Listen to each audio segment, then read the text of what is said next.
So let's jump into these questions. Question number one says, how can I conquer procrastination?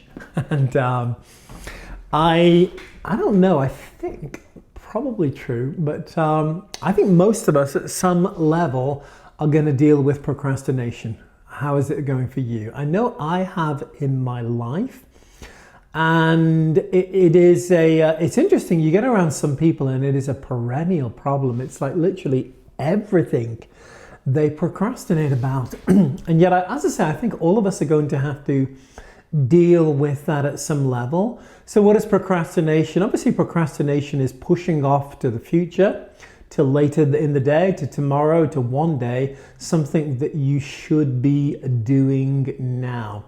Again, I think all of us are going to battle with this, but I actually think it's a very easy thing to deal with if you'll take certain steps. How do we deal with it? Let me give you a few clues. Number one, I spoke about this in one of my teachings. I believe it was teaching number 4 about breaking bad habits.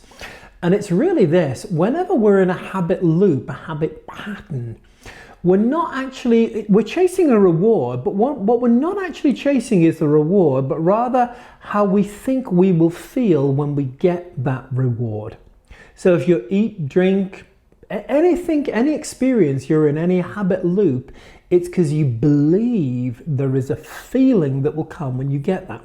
And what happens when we procrastinate is so often we're living in fear, or we're looking at this thing I've got to do or not do. Usually we procrastinate about not doing things. So if we think, ooh, tidying my room, ooh, doing my taxes.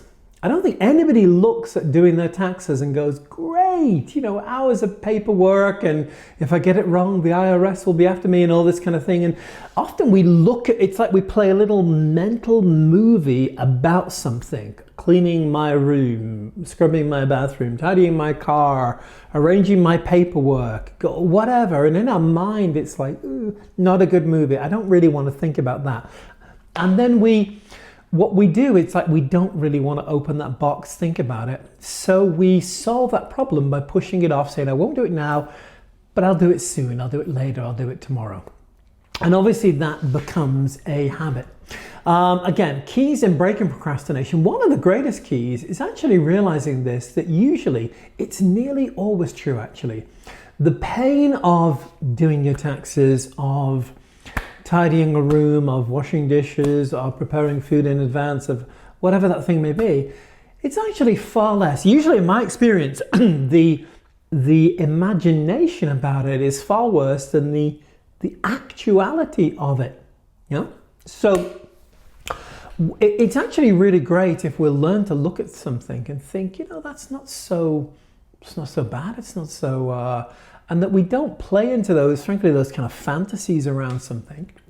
I think the second thing, it's a really helpful thing in my life. What I have learned to do, it's like I separate myself into two people. One is the manager and one is the worker. So a part of me wants to sit down and make a to-do list, and these are the things I need to do. These are the next actions to move that project forward. These are those things there. But a part of me then, it's like that manager that has to speak to the worker and say, do. And I have found this, that if I simply just say, right, in the next 5 seconds, you're going to start. If I will get myself to begin, things will actually begin to happen. If I sit there thinking, should I go to the gym? Should I not go to the gym? Whatever. If I just put my workout clothes and say, hey, I'm going to go.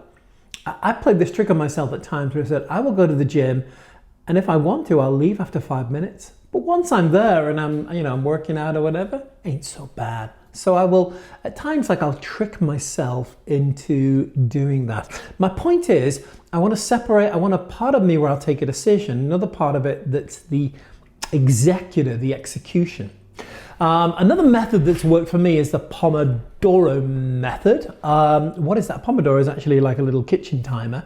But a lot of people do this where they say, hey, I'm going to work for 25 minutes. And then I'm going to take something like a 10-minute break where I can goof off, go on social media, do whatever. But, as soon as I set that timer, I am going to work. I may enjoy this, I may not enjoy this, but I am going to work on this project for this amount of time. But I'm going to work in a small increment, and then I get some some goof off time, some time I've actually earned, some time that I'm not going to feel guilty about watching a video or just, reading something that's not that productive or whatever. But that way I put that manager part of myself in front of it. Let me give you another key, two more keys. I'll finish with this, second to last one, but there's a great book, Atomic Habits, by a guy called James Clear. And what the premise of the book is, actually you form habits by doing small things. So sometimes I will come into a situation, like I'll be in a room that's a mess or some project, and go to my garage and think, oh God, how do I even begin?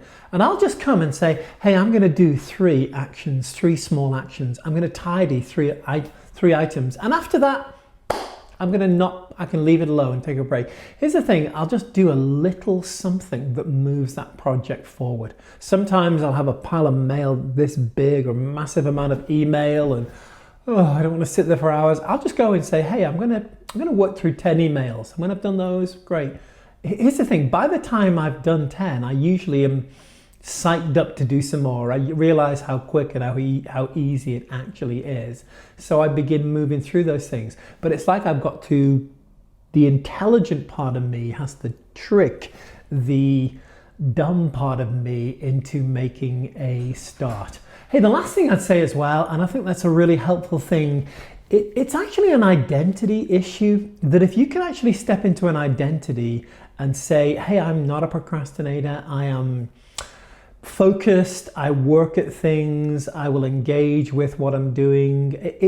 Take on the identity of somebody who doesn't do that, and you will find you begin to conquer that and move forward in your life. Boom.